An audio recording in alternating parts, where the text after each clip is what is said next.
Welcome back to our journey through the Bible. It's week 10, and we're diving into Deuteronomy 12 through 30, and we see Moses delivering his final words to Israel as they prepare to enter the promised land.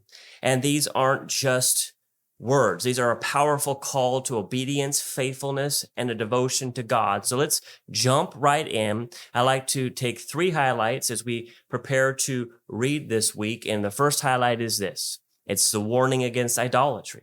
One of the most emphasized themes in these chapters that we're reading this week is the warning against idolatry. God commands Israel to destroy the pagan altars, burn the idols, and worship him only.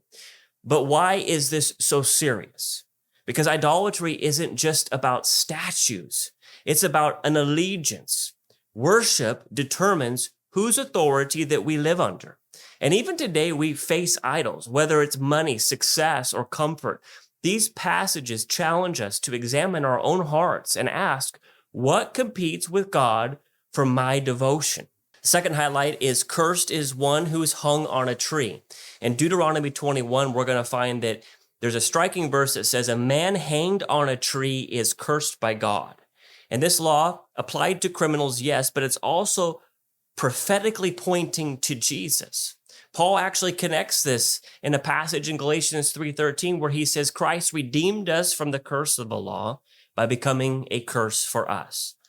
Jesus took our punishment, fulfilling this Mosaic law so that we might be free. This is a very powerful reminder of the gospel's depth. Our curse became Jesus's cross. And the third highlight is the blessings and cursings that we find in Deuteronomy 27 through 28, where we see this unforgettable scene. Israel divides into two groups, each standing on two different mountains for blessings and cursings to be recited. And this visual display shows the weight of their covenant with God. They weren't automatically blessed. They had to walk in obedience to experience God's promises.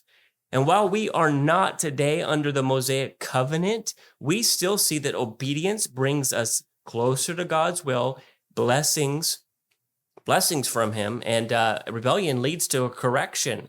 God disciplines those he loves.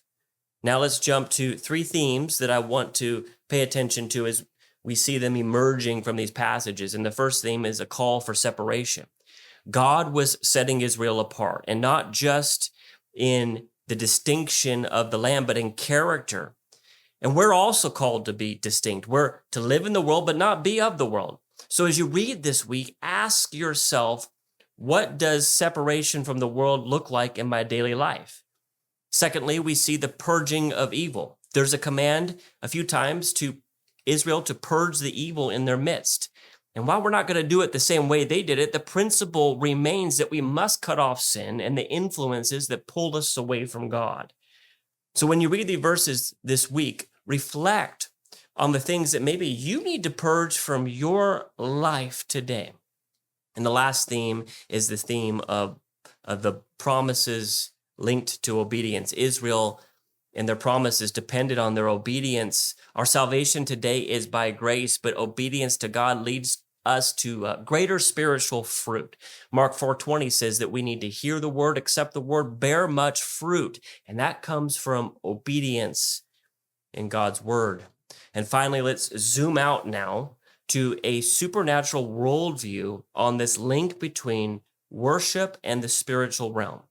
Why was idolatry so dangerous? Well, Deuteronomy 32:16 through 17 is later going to reveal to us that when they were worshiping idols, they were not just worshiping statues. They were aligning an allegiance of themselves to spiritual beings that were in rebellion against God.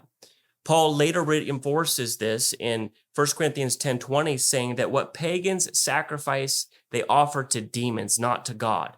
So this is not just a fight against idolatry in a cultural sense. It's a battle of allegiance in both the physical and spiritual realms. So today we have the same struggle.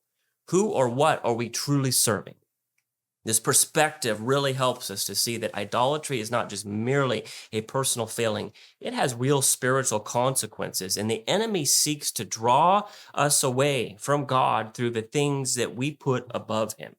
And so whether it's wealth or power, or even seemingly like good things like relationships or work, anything that takes the place of God in our hearts is truly a foothold for spiritual opposition.